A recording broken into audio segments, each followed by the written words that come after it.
ਜੀ ਲਾ ਲੇ ਤਾਂ ਲਾਈ ਜਾਂਦੇ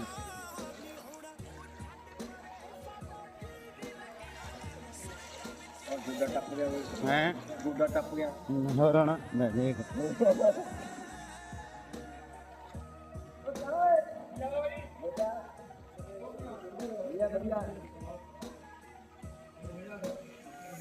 ਬਾਬਾ ਬੁਰਾ ਹਾਲ ਆ ਹੈ